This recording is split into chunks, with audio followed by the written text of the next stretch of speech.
And welcome to this edition of Border Report Live. My name is Rudy Mireles, and I'm your host here in Harlingen, Texas, in the Rio Grande Valley of deep South Texas. Got a packed program for you today. A little later, our El Paso correspondent Julian Resendiz is going to be joining us to tell us about some new reporting about some interesting things involving the discovery of bodies and remains in the state of Sinaloa on the other side of the border, as well as talking about some drone attacks that have been popping up on the border between New Mexico and Mexico. And a little later in the newscast, we're going to be speaking with our San Diego correspondent Salvador Rivera to talk about all things, that's right, the big game, Super Bowl, specifically the halftime show with Bad Bunny, the performer for this year's Super Bowl halftime show. So looking forward to that conversation as well. But first, as always, we're going to begin today's program by taking a look at what's trending across the border. Starting with county commissioners in eastern Pennsylvania learned that ICE paid $120 million to buy the former Big Lots warehouses in Tremont Township. According to the county commissioners, the facility will house 7,500 people for up to 3 months. The federal government will also hire anywhere up to 2,500 people to operate the detention center. For area residents, there are mixed reactions.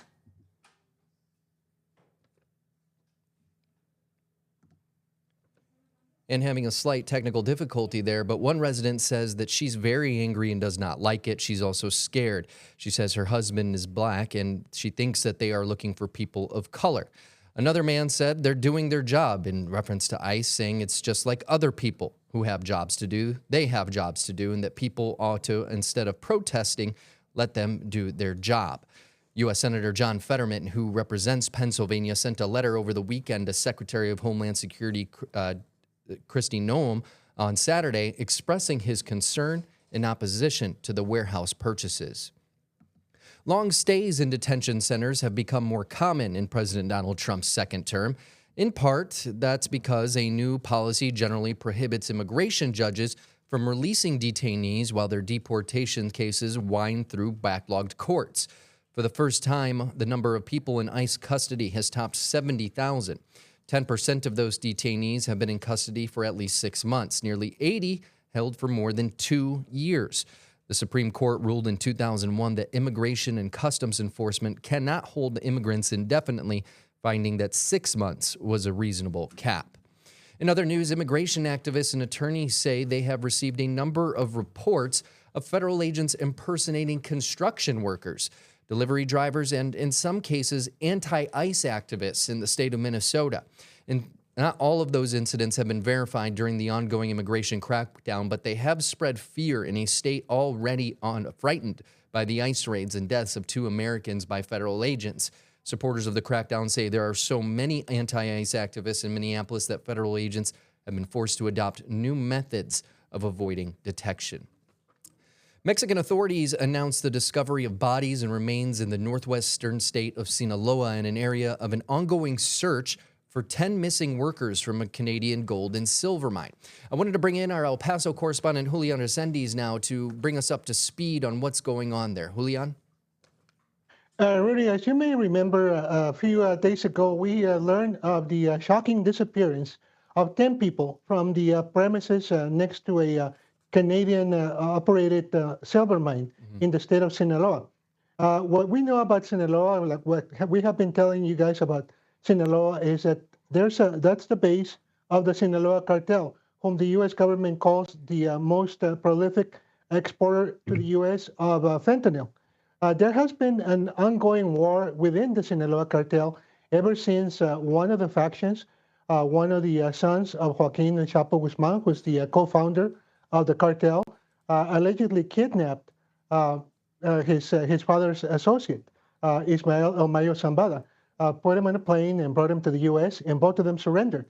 Now, because of that, a very large number of people, now we're going close to 2,000 people, have lost their lives in that cartel war. That cartel war has extended to businesses. There's been a lot of as far as businesses involved. Now, what happened here is that the mine itself, the Mexican employees of the mine called the authorities and told them some people have been abducted from the immediacy of the mine. So when the authorities got there, they discovered that there were 10 people missing. Although the missing are presumed to be employees or contractors of the mine, we have not gotten confirmation either that they are direct employees, contractors, or their nationality. However, the latest developments are that the Mexican government has told the local news media, yes, these are some of the 10 missing people, and they do have a connection to the mine site. This is a very troubling discovery because the Mexican government a few days ago sent 1,600 soldiers to look for these 10 missing workers with the hope of finding them alive. If they were held captive, to liberate them. If they had been released, to locate them. Now, the fact that they found some cadavers does not bode well for the other 7 missing persons. Julian, you've been covering, this kind of stuff here on the border for a very long time. What kind of message does this send to businesses and business owners in other countries that may want to expand their operations south of the Rio Grande and south of the U.S.-Mexico border? This is very troubling for anybody doing business in Mexico, whether they are Mexican companies or U.S. or in this case, Canadian companies. If I'm the business owner, immediately what comes to mind, well, what kind of liability did this place me in? Even if those the missing were contractors, there is still a connection. Now, the other thing that we have to take into account is that the message this event sends is that nobody is safe in certain portions of Mexico. That is the underlying message. You may be out there doing a job, a legitimate job, and whether you have anything to do with criminals, run-in, or any kind of incident, you run a risk of falling prey to the violence that is engulfing this state of Sinaloa. I know here, it's interesting that you say that nobody is safe because we've seen here in Tamaulipas, for example, a level 4 travel warning: do not travel for any American citizens, obviously, including people that work at the U.S. Embassy and things like that. But it seems like this is becoming more of a common thing here in these border states, which we didn't really see over the last couple years. Yeah, what this means is that Americans or visitors are not specifically targeted, but it means that Americans, Canadians, anybody in certain areas of Mexico is liable to fall prey to collateral damage. That is, the cartels doing their thing, doing their killing, doing their extortion, approaching, whether it's approaching businesses for extortion or just grabbing people that are, just cross their path. That's what I mean when I say that nobody's safe. And yes, it is. This is something very troubling. And in the state of Sinaloa, for the past year and a half, nobody has been safe. Thank you, Julian. You've got some other reporting that's very troubling as well, and that's cartels using drones to attack near the U.S. New Mexico, specifically New Mexico border. Yes, Rudy. Let me tell you what happened. Last year, I covered a binational meeting between officials from the state of New Mexico and officials from the Mexican northern border state of Chihuahua. And they have a common problem. The common problem is that organized crime on the Mexican side is increasingly using drones for all kinds of illicit activity. Primarily, we're talking about surveillance of the movements of the Mexican army along the border. And recently, since we had the great migration surges of 22, 23, and 24, also to use the drones to be like scouts for their smuggling operations. Now, things went wrong last year in the state of Chihuahua, when for the first time, the cartels used a drone to attack the Mexican army. And that attack was documented, and it sent shockwaves to every border officials on both sides of the border wall. So with this in mind, the Chihuahua State and New Mexico State officials met, and they discussed what can we do to prevent an incursion. In New Mexico, it hasn't happened yet, but they are concerned because it only takes one instance for things to go wrong. They are concerned about the possibility of misuse of drones, drones coming over the border, or even on this side, if associates of the cartels on this side utilize the drones for either surveillance or more nefarious things to do.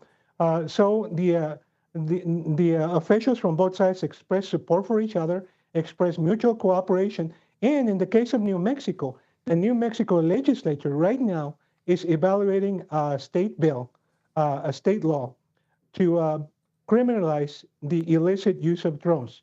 Establish, okay, what constitutes an illicit use of drones. The proposal is, well, if those drones fly anywhere close to critical infrastructure, water plants, electrical plants, or government institutions such as prisons or police stations, then that would be a crime. We want to criminalize it. And that's what they're debating right now. And that proposal got a boost with this binational meeting in which both officials from both sides of the border say, we need to rein this in. And just to give a little context to the folks at home, when I, excuse me, when I started reporting here in the Rio Grande Valley nearly a decade ago, one of the first stories that I did was in Roma, Texas, which is in Starr County. It's our westernmost county here in the Rio Grande Valley of the 4 counties in South Texas. And the story was about lasers essentially coming from Miguel Alemán right across the Rio Grande being pointed at police officers with Roma PD and Border Patrol agents and other law enforcement officers that patrol that area of the Rio Grande. And what's interesting about those lasers is that they were standing still.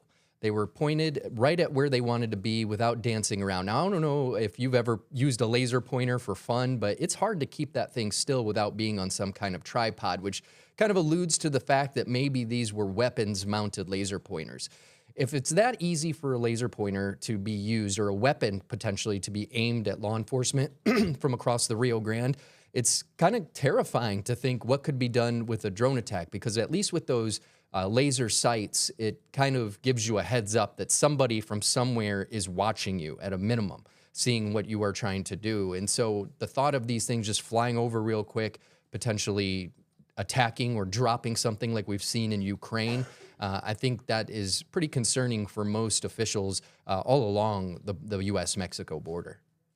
Yes, Rudy, the potential for great harm is there. And we have spoken to security experts, international security experts, and they tell us, yeah, it's just a matter of time before the Mexican cartels step up their technology. Right now, we're still talking about primarily commercially available drones that are being used.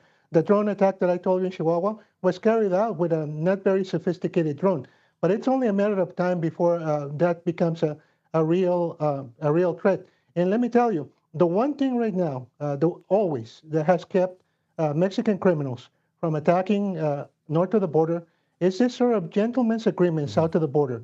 Don't do things that are going to put attention on all of us. However, you can question how far is a gentleman's agreement gonna take us when we're not talking about gentlemen, so to speak. All right. Well, thank you so much for your reporting today, Julian. We appreciate you being here. El Paso correspondent Julian Resendiz joining us this afternoon. Stick around, though, because when we come back, we're going to bring in our San Diego correspondent, Salvador Rivera, to talk about everything. Well, not necessarily everything, but the big talk about yesterday's Super Bowl, and that is the halftime show with Bad Bunny. So stay with us. Border Report Live is back in 2 minutes.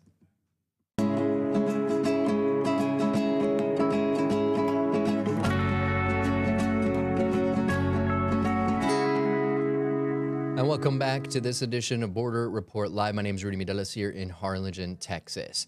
So if you watched last night's Super Bowl halftime show, you may have thought that the child featured with Bad Bunny was Liam Ramos, the Ecuadorian boy who was taken by ICE agents last month. Now, a lot of folks thought that it was Liam. You'll see him come across your screen here momentarily, but published and broadcast reports say it was not him.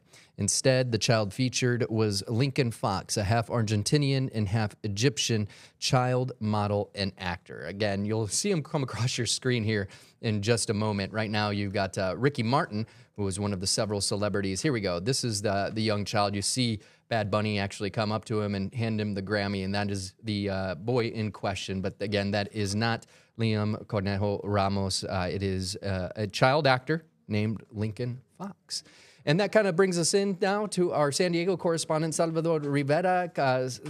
Salvador, we talked about the Super Bowl a little bit on Friday, about everything that was going to be happening, all the expectations from this. What do you got for us? Well, we thought the show was going to be big. It's going to draw huge numbers, and it certainly did. And we in the news industry, when we have our editorial meetings, we always talk about, well, what are people talking about? Perhaps that is something we need to concentrate on. And this is why we're talking about it here on Border Report Live, because it was such a huge spectacle. The game almost did not matter. So I don't have the score for the game, but I can tell you what the score was for the halftime shows. 135 million people watched Bad Bunny's halftime Super Bowl show. It is the highest rated ever halftime show. On the other hand, the Turning Point USA event featuring Kid Rock drew 61 million people. That is according to the New York Times. The 135 million figure is from CBS News. So quite a discrepancy. Nearly 2/3 of everybody watching something at halftime for the Super Bowl was tuning in to see Bad Bunny and his guests, because there was a lot of others. We saw Ricky Martin. We saw Jessica Alba in the stands, Pedro Pascal, Cardi B. We also had Lady Gaga perform her hit song Die With a Smile, but to a salsa beat, which was fantastic. My wife and I were watching, and we were just in awe. It was such fun, amazing to see this Latino talent, Latino flavor, Latino pride really stand out during the show. And it's got everybody talking about it. Social media was a buzz. Our family members, we all started texting one another. And one of the items of conversation was Liam. Was it Liam Ramos? We all thought it was, and now we know otherwise. But it was certainly a lot of fun to watch. It was quite a spectacle, and I think this country was perhaps not ready for it, but I think it certainly proved its mettle. It proved that we belong. It proved that perhaps love is more powerful than anything else. In fact, that was one of the themes in the show, with the wedding, the first kiss, the wedding kiss, and that was an underlying theme of the event, was that Trump, love will trump everything else, no pun intended. You know, one of the things you mentioned was Lady Gaga, and just kind of hearing how, there's been some talk, a little bit of talk online, speaking of what is everyone talking about. And the talk is, what was Lady Gaga doing there? But when I've been talking to folks, not just, around town, people I know, texting with folks last night, but even here in the newsroom, someone right before we came on air, they were talking about it, and someone referred to her. She is now Tia Gaga to everyone who's going to be, who watched last night's show. So it was an interesting choice, but like you said, it was just an incredibly star-studded event, but it also featured some small-time names that people maybe outside of Los Angeles or Southern California don't know. And I'm going to go ahead and pull up a quick still here from last night's image. Now, a Los Angeles-based taqueria made a guest appearance during the Super Bowl halftime show last night, putting an even larger spotlight on the restaurant already loved by Angelinos. Villa's Tacos and Chef Victor Villas were featured as a Puerto Rican singer Bad Bunny performed Titi Me Preguntó right at the very beginning of his performance last night during the halftime show, while he walked through what looked like sugarcane fields meant to mimic his home country.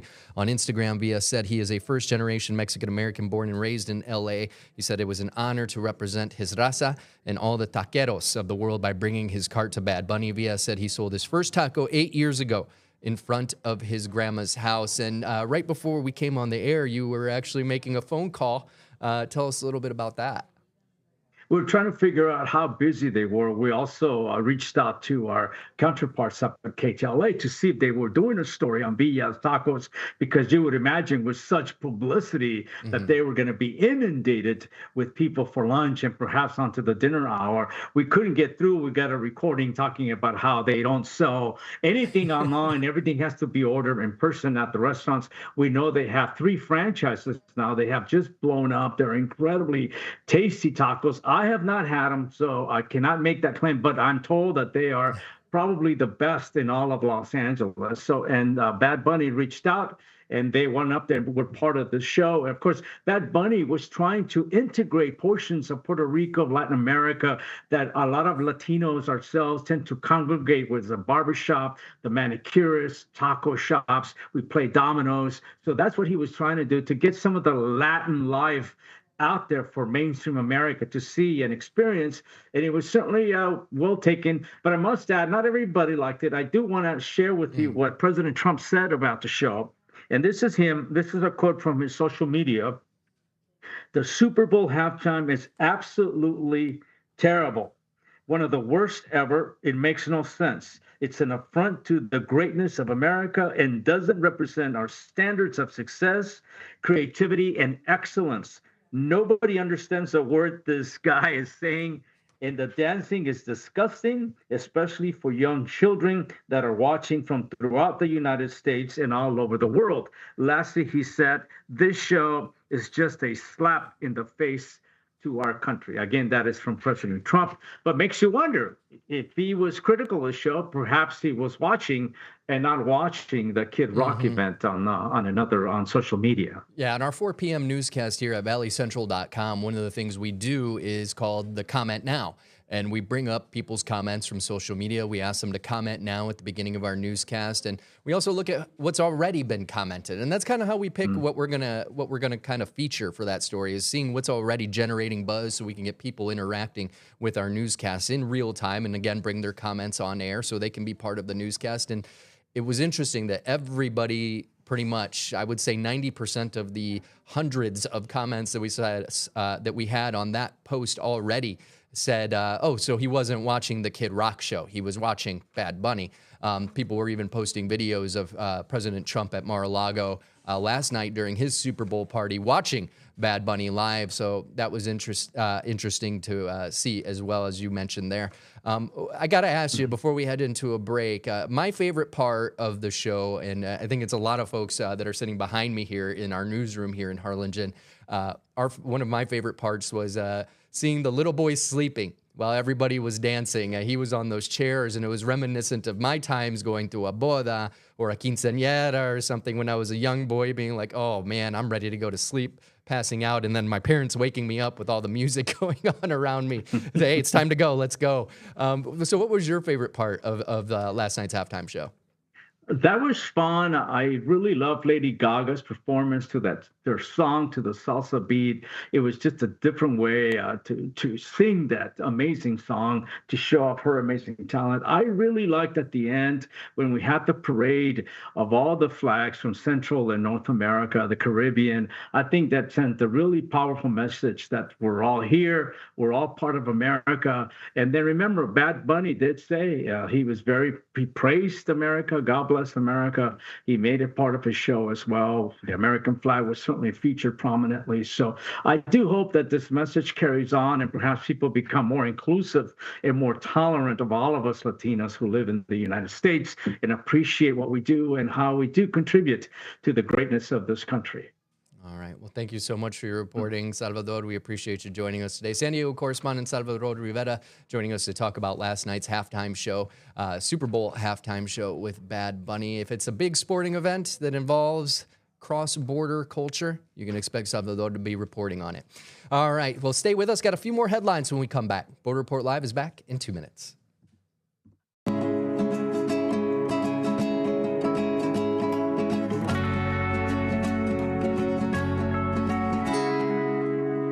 Welcome back to this edition of Border Report Live. Got a few more headlines before we leave you for today. Starting with Nicaragua's government is blocking Cuban citizens from entering without a visa, cutting off a key migration route to the United States. The government confirmed this change over the weekend, suspending an exemption that allowed Cubans to enter visa-free. For years, Cubans flew to Nicaragua to meet smugglers who helped them travel north. Experts say Nicaragua has used this to challenge the U.S. The change comes after pressure from the Trump administration on Latin American nations regarding migration and security. With U.S. asylum access reduced, Cuban migrants face new barriers. Guyana remains an alternative route, though it is a very much more difficult path. And a little bit lighter news to leave you today. One of the most popular snacks for Latin Americans is Takis. And today they've announced 6 new flavors starting today. The flavors will go from zero heat to the super spice. You can see the bar right there to let you know how hot they get as they go along. Now, the new flavors include extreme lime, smoke and barbecue, jalapeno, which is described as hot. Plus, there's pickle punch. That's really more my flavor right there. Crazy buffalo. And finally, hot honey, one I am willing to try. I always love something sweet, even if it's got a little kick to it. Takis like to add that their snacks are made without artificial colors. Before we go, wanted to remind you that you can stay informed on the stories shaping the U.S.-Mexico border while you're on your commute home, walking the dog, or maybe you're getting a workout in the gym, as the Border Report Live brings you real-time updates, expert insights, and voices from both sides of the border in podcast form. You can listen now on any of the apps you see listed at the bottom of your screen. That's going to do it for us today. For Julian Resendiz in El Paso, Salvador Rivera in San Diego, my name is Rudy Mireles here in Harlingen. We'll see you next time.